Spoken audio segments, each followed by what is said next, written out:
Nampaknya pengalaman pribadi jatuh. Alhamdulillah tadi sebelum naik itu saya mau betul-betul berdoa, ya Allah jangan sampai jatuh. Karena sakitnya nggak seberapa, malunya. Apalagi kabarnya kamera dipasang di sudut-sudut pojok-pojok Pak Ustaz. Rupanya sampai ke garis finish selamat, alhamdulillah. Berhenti berkayuh berarti jatuh. Apakah ada semboyan ini dalam Al-Quran? Ya, faiza faraghta fansab. Kalau kau selesai dari satu aktivitas, maka lanjutkanlah aktivitas yang lain. Jangan pernah berhenti, karena begitu kosong dari aktivitas, di situ setan masuk. Dalam sholat kita diajarkan ada namanya shop mesti diisi. Apa kata Imam Sa'ud? Sufuf, luruskan shop. Fa inna taswiyatas sufuf min tamamis shalah. Karena kalau shop itu ada yang kosong, maka di situ setan akan masuk. Maka begitu juga dengan waktu.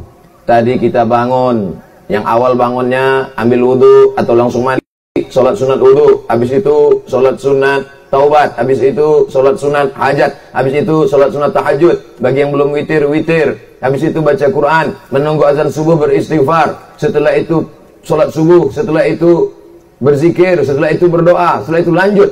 Dan inilah salah satu aktivitas yang bermakna. Dengan mengisi waktu kosong ini, selamatlah kita dari ribah membicarakan orang lain. Selamat kita dari melihat yang tidak diridhai Allah. Dan semua ini adalah cara mengisi waktu. Karena yang pertama nanti ditanya Allah di padang mahsyar. Yang pertama kali akan disoal. La tazalu qadama 'abdin yaumal qiyamah. Kaki anak Adam akan tetap tegak berdiri. Hatta yus'al, sampai dia disoal, sampai dia ditanya. Apa saja pertanyaan yang akan ditujukan kepada kita? Bapak ibu semua hafal ayatnya. La tus'alunna yauma idzin anin na'im.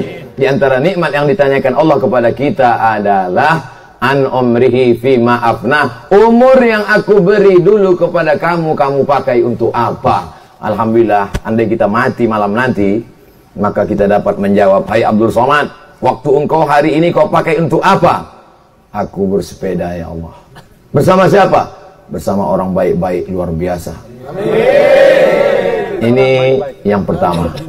Berhenti berkayuh berarti jatuh. Yang pernah berhenti. Dalam hidup ini ada kalanya gelombang pasang naik ke atas, ada masanya surut jatuh ke bawah, dipukul ombak, dihempas gelombang, karangnya tajam, kapal mungkin pecah, terhampar. Tapi jangan pernah putus asa. Karena begitu kita putus asa, maka disitulah setan masuk. Kita selalu berserah kepada Allah, berikhtiar, berusaha, berhasil karena pertolongan Allah. Gagal berarti Allah punya skenario yang lain. La haula wala quwata illa billah. Filosofi yang pertama. Kedua, seringkali kita diingatkan tentang masa lalu. Ingatlah, kita ini dulu nggak punya apa-apa. Kita terlahir ini miskin papa. Kita ini adalah orang yang miskin. Kenanglah masa kecil kita. Tapi ternyata ajakan motivator di dalam hotel, di ruang yang adem, ayem, nyaman, tentram, tidak bisa mengajak kita kembali ke masa lalu. Betul. Kita tetaplah pada masa kita sekarang. Tapi saya amat sangat berterima kasih kepada semua klub-klub pagi ini. Kenapa begitu? Saya sedang diajak mundur kembali ke masa kecil saya saat SD dulu. Saat di kampung menelusuri jalan-jalan setapak, jalan tikus. Itu tadi yang saya ingat. Saat jangan pernah berhenti. Habis terbakar, ditanami, tanam tanaman. Kembali lagi 30 tahun yang lalu saat kelas 5 SD. Sudah lama saya tak naik sepeda. Selama ini orang cuma naik motor aja, naik mobil aja. Hari ini saya amat sangat berterima kasih. Masih teringat dulu di kampung halaman bunyi-bunyi hewan-hewan, serangga-serangga dalam hutan. Masih ingat lagi pohon-pohon kayu ditelusuri. Cuman bedanya sekarang alhamdulillah naik sepedanya canggih. Ada sedikit ini langsung rem. Dulu begitu ini langsung kaki. Sampai tipis dapatnya. Masya Allah. Nasib baik saya tahunya setelah sampai di sini baru dikasih tahu sama teman-teman sahabat. Ustaz, tahu tak harga sepeda yang Ustaz naik tadi? Ini dia di internet. Untung gak jatuh. Terima kasih sudah mengembalikan masa lalu kita. Hai sahabat-sahabat yang terkena amnesia. Lupa pada masa lalunya, kau tinggal di mana, dibesarkan di mana, kau dulu kecil bagaimana, datang ke Batam, bergabunglah dengan klub, coba naik sepeda. Insya Allah kau akan kembali ke masa lalu, mengenang masa kecil, masa permainan, masa Cuman bedanya dulu kalau sudah naik sepeda, kepanasan langsung ke tepi sungai. Insya Allah, tabarakallah. Tidak banyak orang yang bisa mengenang mengingat masa lalu. Tidak banyak orang yang bisa mengenang kembali masa lampau. Kenapa? Karena hidup ini hanya cuma 3. Masa lalu, masa akan datang, masa sekarang. Masa akan datang kita belum tahu entah apa yang terjadi. Masa yang lalu kita memang sudah lama melupakannya. Kita hanya terlena dengan masa sekarang dan dibuai oleh mimpi-mimpi masa depan. Sehingga orang tidak pernah mau menoleh ke belakang. Tapi hari ini Masya Allah, kita tidak pernah memandang ke belakang. Kita tidak pernah diingatkan oleh siapa. Mungkin kita tidak berjumpa dengan sahabat kecil kita dulu. Tapi kita sedang diingatkan dengan keadaan bahwa kita pernah punya masa lalu. Maka yang masa lalunya hitam kelam, hari ini putihkan, terangkan, bersihkan dengan taubat nasuha. Yang masa lalunya banyak silap salah dosa, hari ini kita sedang mengingat bahwa kita sedang merasa akan datang, masa sekarang, menatap masa depan. Maka insya Allah masa lalu disyukuri, masa lalu ditaubati, masa lalu dikembalikan kepada Allah. Kalau masih teringat dulu, mana tahu pernah naik sepeda masih mencuri buah mangga, masih mencuri. Nampaknya Ustadz ingat ini. Masya Allah, tabarakallah. Man ahsana ilaikum, siapa yang sudah berbuat baik kepada kamu, fakafi'uhu, balaslah. Kalau pernah ada orang berbuat baik pada kamu, balaslah. Bagaimana saya sanggup membalas bapak-bapak yang sudah berbuat baik kepada saya? Kalau kamu tidak sanggup, wahai Abdul Somad, fad'u lahu, doakan mereka. Doa yang paling baik adalah doa istiqomah dalam la ilaha illallah Muhammadur Rasulullah. Pelajaran yang ketiga. Seringkali penceramah berkata, kita akan mati, kita sudah tua, kepala kita sudah beruban. Bapak, ibu, mari tatap wajah kita di cermin. Rambut kita sudah putih. Dia tidak bisa ngajak begitu. Kenapa? Karena rambut orang dicelup hitam sekarang. Tataplah wajah kita. Kita sudah berkerut. Dia tidak bisa ngomong gitu. Karena orang sekarang operasi plastik, kerutnya sudah tidak ada. Bagaimana mengenang masa lalu ini? Alhamdulillah saya sudah diingatkan. Dulu, saya masih ingat waktu SD, bersepeda dari kampung ibu saya, pergi ke ibu kota kabupaten. Sekarang itu jaraknya 18 km. Naik sepeda saya, waktu masih SD. Sepeda mini lagi. 18 km. Sekarang berapa kilometer tadi? 2 kilo. Napas itu rasanya udah setengah napas. Judul lagunya tadi setengah napasku pergi. Cuman nggak terlalu saya nampakkan. Pas tanya tadi, gimana Pak Ustadz? Biasa aja. Santuy. Saya sedang diingatkan, hai Abdul Somad, kau sudah tua. Dulu kau naik sepeda 18 km santai, masih kecil. Hari ini hanya 2,5. Hanya 2,5. Mana tenagamu yang dulu? Mana semangat yang dulu? Hebat. Sekarang pakaian boleh. Kau boleh pakaianmu ini yang menutupimu, Abdul Somad. Pakai ini. Tadi saya ditanya, Ustaz ngasih tausiahnya dibuka apa ditutup? Tetap aja pakai. Masa udah capek-capek, sengal-sengal tetap dibuka. Biar semua orang tahu kita naik sepeda sekarang. Ternyata, Allahu Akbar. Ternyata kita sudah tua. Ayatnya selalu kita baca. Wa man nu'ammirhu, siapa yang kami panjangkan umurnya, nunakishu fil khalqi, kami kembalikan kejadiannya seperti sedia kala dulu.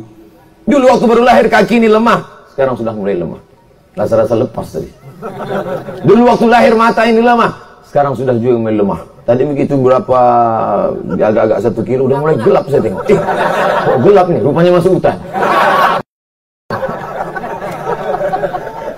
Waman nu'ammirhu, siapa yang kami panjangkan umurnya, nunakisu fil khalqi. Padahal tadi sudah di briefing, Ustaz Somad nanti kalau mendaki tukar ini giginya sudah ringan. Cuman takut salah tukar.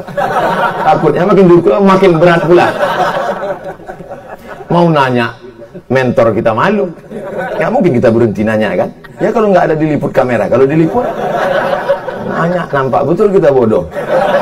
Masa Profesor Dr. LCMA nanya? Ego kita dibangkitkan. Datang ego kita, kau Ustadz hebat. Masa Ustadz viral nanya-nanya? Sombong. Hari ini kesombongan kita dihilangkan, semuanya melebur menjadi satu.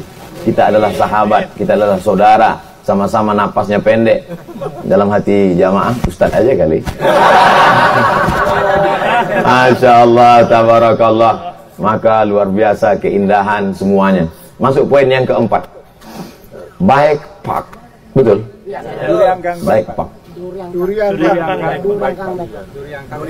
Duriangkang. Baik pak. Baik pak.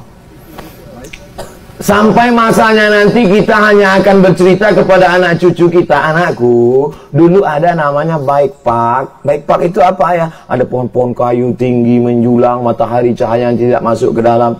Mana itu sekarang? Sudah rata, sudah hilang. Tapi hari ini kita tidak hanya sedang bercerita, tapi kita sedang mengalami. Masih nampak batang-batang pohon kayu, masih hijau, suasananya masih asri, kita masih seperti, padahal kita sedang berada di tengah kota besar. Orang nun di Pulau Jawa, Kalimantan, Sulawesi, kalau sudah dicerita, Ustaz pernah ke Batam katanya. Itu loh Ustaz, Batam yang dekat Singapura, yang katanya paling strategis, yang indah. Dalam hati saya sudah bilang balik. Ada orang yang begitu ingin ke Batam, tapi kemudian ketika pesawat akan mendarat, dilihat di bawah tinggal gurun-gurun pasir menguning. Tapi orang yang tidak percaya bahwa di Batam masih ada hutan, masih ada keindahan, datang ke Batam, naik sepeda, tidak tahu caranya, hubungi website berikut ini. Nah, tinggal potong, masukkan ke Instagram, like and share. Pelajaran yang keempat, saya sedang diajarkan.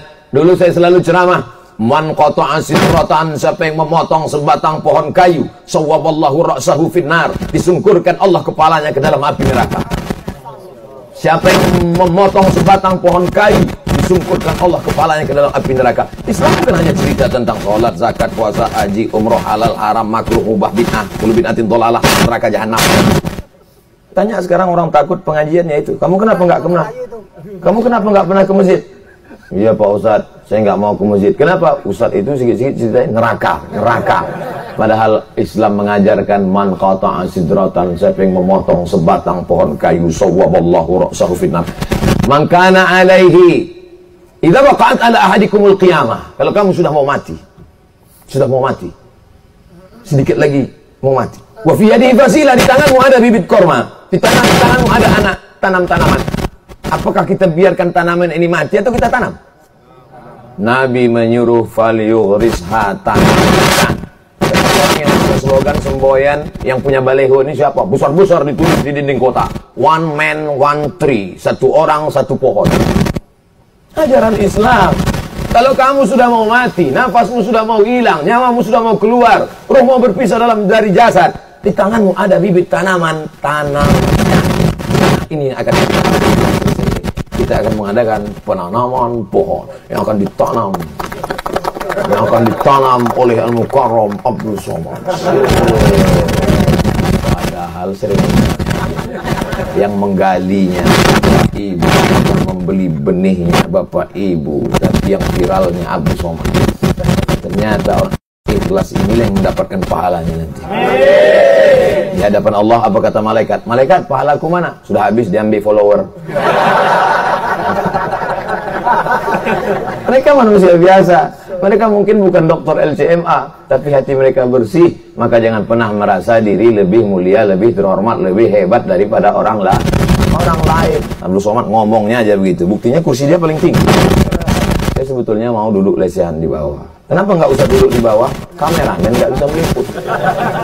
Selalu ada alasan dan pelajaran keempat, jaga kelestarian alam. Banyak orang ngomong aja, mari kita jaga kelestarian alam, jagalah kehijauannya. Buktinya mana? Omdo ngomong doang. NATO, no action, talking only. Nih, mereka nggak ada ngomong. Mereka tak pernah bicara, mereka tak pernah ceramah. Apa yang mereka lakukan? Berkayu menjaga kelestarian alam.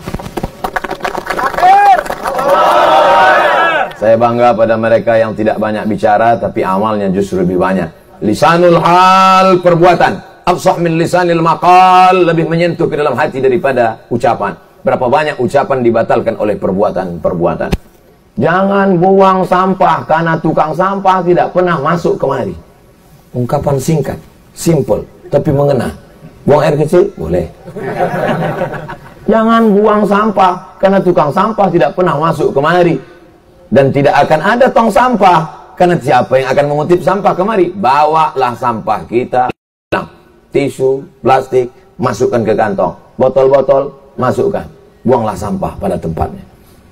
Kawan saya sudah menyampah aja Pak Ustaz, campakkan di sekalian. Jangan. Tapi kita ajak, kita sadarkan. Betapa kita melihat ada buaya, begitu dibelah perutnya, buaya ditemukan mati, dibelah perutnya karena kulitnya mau diambil, sayang. Apa yang terjadi? Dalam perutnya terpal plastik. Gara-gara apa? Buaya lapar. Makanannya mana? Dimakan manusia. Buaya tidak salah. Yang salah itu siapa? Buaya darat. Oleh sebab itu maka nampaknya kita sedang bersepeda, nampaknya kita sedang menikmati alam, tapi di samping itu kita sedang menjaga alam. Karena orang yang menjaga alam sajalah yang bisa menikmati alam. Bapak, ibu pikir yang bisa unjuk rasa, yang bisa marah ini cuma manusia? Tidak. Alam juga kalau sudah marah luar biasa. Mereka unjuk rasa. Selama ini kenapa air ini tidak turun ke bawah? Ditahan oleh akar-akar kayu. Kenapa longsor tidak terjadi? Ditahan oleh akar-akar kayu, akar tunggal, akar serabut yang ada di dalam. Bertahan dia. Tapi begitu dia dipotong, dibuang, dibunuh, dimati, dihabisi, maka mereka akan unjuk rasa. Air kalau sudah unjuk rasa, hancur semuanya. Itu banjir Pak Ustaz? Bukan, air sedang unjuk rasa. Alam sedang marah. 99% kerusakan alam ini karena ulah tangan manusia, Ustaz Somad. Yang ngomong begitu siapa?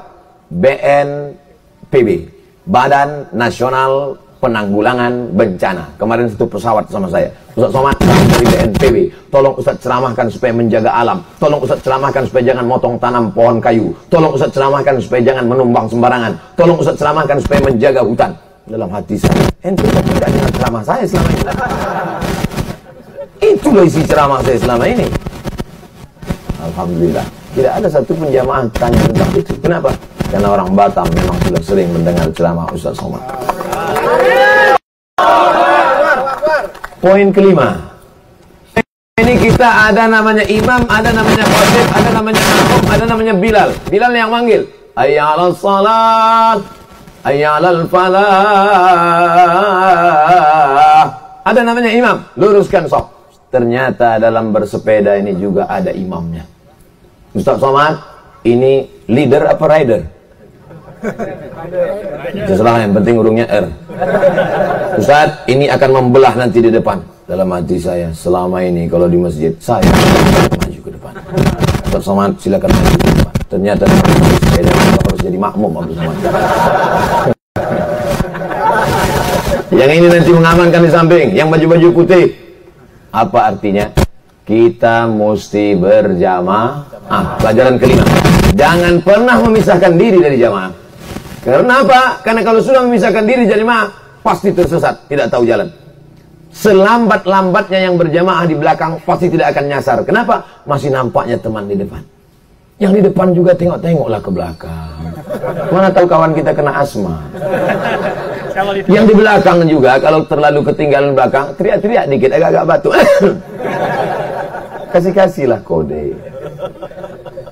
Oleh sebab itu, Masya Allah, Tabarakallah, ada kawan ini yang tidak tahu perjalanan ini berapa jauh lagi, teriak-teriaklah di belakang, kita tinggal 100 meter lagi. Kenapa? Supaya yang tersengar-sengal ini ada harapan. Karena orang kalau sudah kehilangan harapan, gelap dunia ini, tak mampu lagi berkayu. Alhamdulillah dalam perjalanan ini semuanya saya dapat. Yang depan mengerti, kata dia, makmum kita ini udah agak-agak jompo. Yang belakang juga mengerti, dia tidak terlalu berribut suara. Di tengah jalan ada pula teman yang bertanya, gimana Pak Ustaz, baru pertama kali? Nah, gimana nafasnya? Saya slow aja. Saya tahan-tahan sedikit. Saudara yang dimuliakan Allah Subhanahu wa taala, serigala hanya akan menerkam kambing yang memisahkan diri dari jamaah. Segerombolan kambing, bison, menyeberangi sungai, maka predator mengawasi. Predator buaya mengawasi dari dalam air. Dari atas singa mengintai, macam tutul dari atas pohon kayu. Apa yang mereka pantau? Mereka melihat mana kambing yang memisahkan diri dari jamaah. Begitu ada kambing yang memisahkan diri dari jamaah, baru mereka akan serbu. Selama tidak memisahkan diri jamaah, insya Allah akan selamat. Maka carilah jamaah yang dapat menjaga iman dan Islam kita. Alhamdulillah. Banyak juga sekarang jamaah yang melewatkan sholat maghrib jam 6 sore. Di situ suara mikrofon di masjid sudah hidup, suara ngaji. Begitu nanti mau azan, Allahu Akbar, Allahu Akbar, gol. yang menyelam.